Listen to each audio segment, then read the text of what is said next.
Hey boys and girls, so I went and hit the meat store today.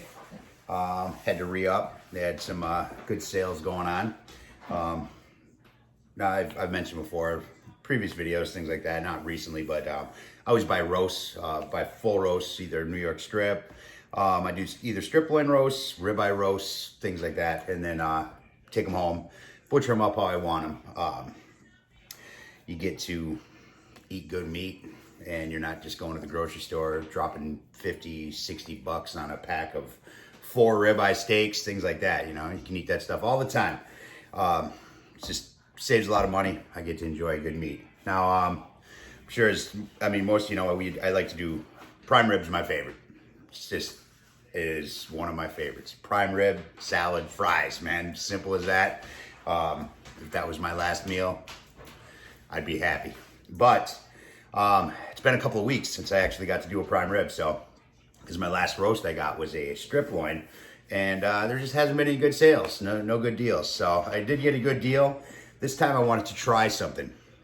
I'm not going to leave the bone in, but I wanted to make sure I got a nice thick roast, so I can still utilize my, cut a roast out of it, cut some steaks out of it, things like that. But what I'm going to do is when I butcher it up, I'm actually going to leave a little bit more meat, and I'm going to leave some of the roll there at the end on the bones.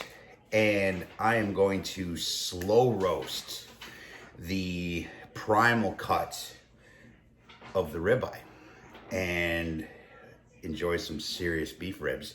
I think it'll be good. I've thought about it a million times, but it's just, I've never done it, but I'm doing it. So I figured I'd take you guys along, see how this works out. I'm not sure. I'm no butcher. I've cut up a lot of meat personally, but hey,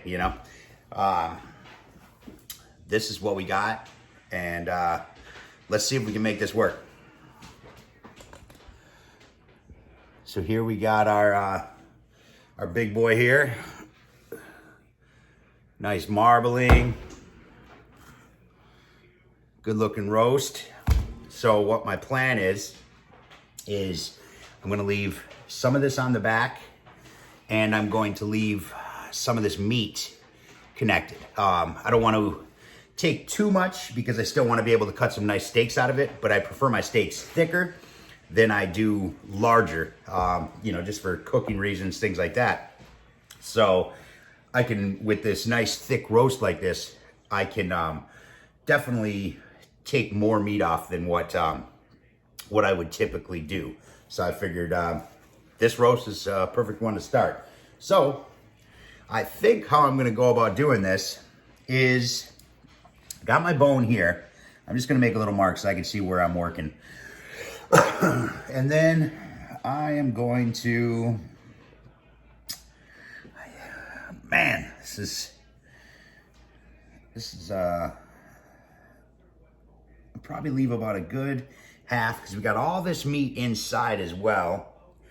So let me take this bad boy, and we're going to, here's our bone here. I'm gonna actually, that's usually a cutoff, so I'll take that. And I am just gonna take it down like so. I make sure my blade is curved the other way though, otherwise I'm gonna have a problem. And make sure I come out on this side around the same anyway. And I'm sure there's gonna be some guys out there that'll be like, why in the hell would you ever do that? All this other stuff, Why not? Let's see what happens, Now I'm gonna bring it around here. She's still a little cold. She was nicely chilled.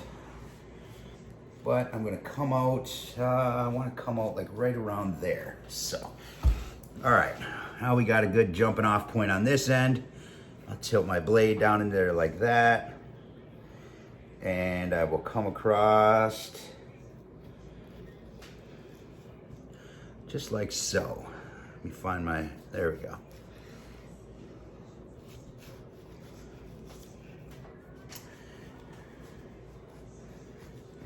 again, I don't want to take too much. Where did I come out down here?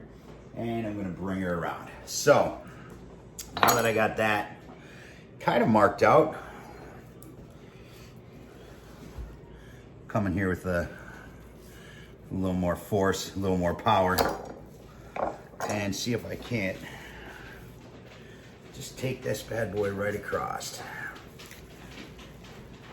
without hacking it too much. Trying to work it like that instead of just pulling it straight, just to make sure I'm staying in the same direction. I want to leave some meat on them, you know, but I don't want this beautiful piece of meat to just turn into a rack of ribs, you know what I'm saying? But I think we're doing all right, guys. Let me tip this up here so I get a little bit more control and I can see what's happening down there.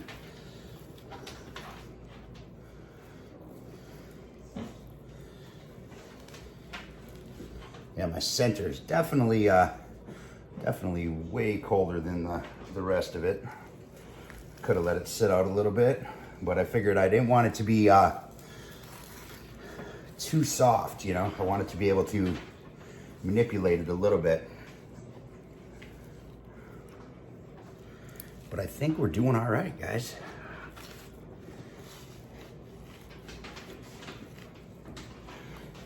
Tonight I am doing the prime rib. These ribs will probably be tomorrow night's dinner.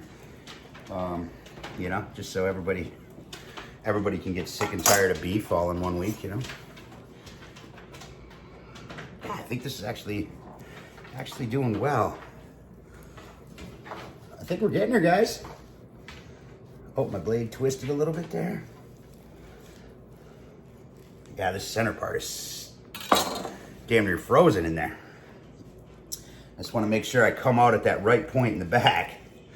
So I'm actually going to take this guy and just kind of, oh, there we go. Look at that. All right. So here we have our ribs. Now I'll trim these up just a little bit. I'm going to remove a little bit of the rear fat. I am going to remove the membrane. And man, those are going to be some seriously good eats. So we got a real nice amount of meat left on there, not to mention all the meat in between the bones as well. A little bit thinner than I would have preferred, but we still have beautiful steaks and things like that to get cut off this roast. But here's our primal rack of ribs right here, boys and girls. And I think they're gonna be stupid good. So, put that aside. And I'm gonna use this end over here.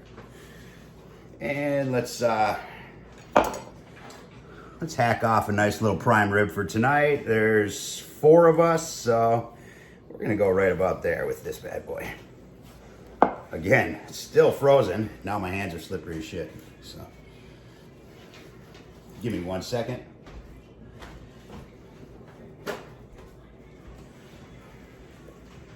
When in doubt, paper towel. All right. There we go. That's what I'm talking about. It's a nice little prime rib. There's one for me and a couple for everybody else, you know what I mean? So, and then I will, I'm just gonna slice this guy up into some steaks. I'm going to square my end off here. This right here, this little end cap, once I, since I still have all the trimmings from that brisket I did the other day, I grind this up along with that brisket and make some damn good burgers. So now we got our evened out roast. And I'm just gonna take these guys, nice 1.5 inch chef cut.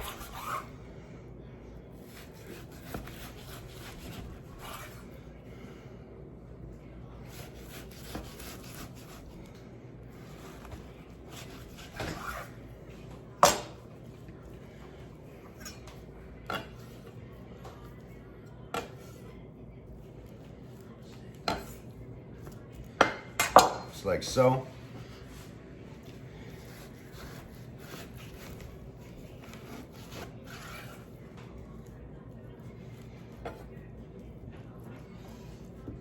So there we got, there's a couple of dinners there.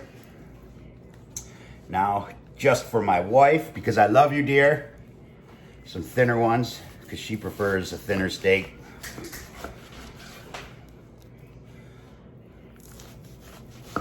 I'll do a nice little 3/4 or so for her. A couple of dinners.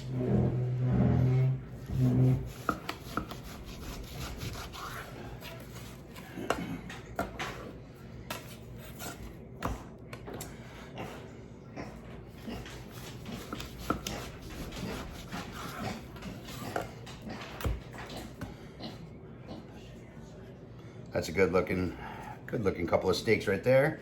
And I'm gonna just go right down the middle of this guy right here. Make a couple chef cuts. For me. So that's it. Got a nice dinner for burgers. Once I grind that up with my brisket, we'll have a nice brisket ribeye burgers one night. We got our prime rib roast for tonight. And then we got this guy right here. Primal beef ribs. That's what I'm talking about. So I will, like I said, I'm doing prime rib tonight. I'll get the, I'm gonna do a video for the primal ribs. I'll probably do that just an entirely separate recipe video because I want to get these trimmed up, get them fixed up, and get these ready to slow roast them. Toss them on the grill, throw some smoke at them for a couple hours, and just let them turn to butter. So now, unlike normal beef ribs, of course, I'm not gonna take them to 190, 200 degrees. I'll take them to a standard, ribeye. I'll probably go to like 130, because essentially that's what it is. So that's that. But prime rib tonight. That's all I got.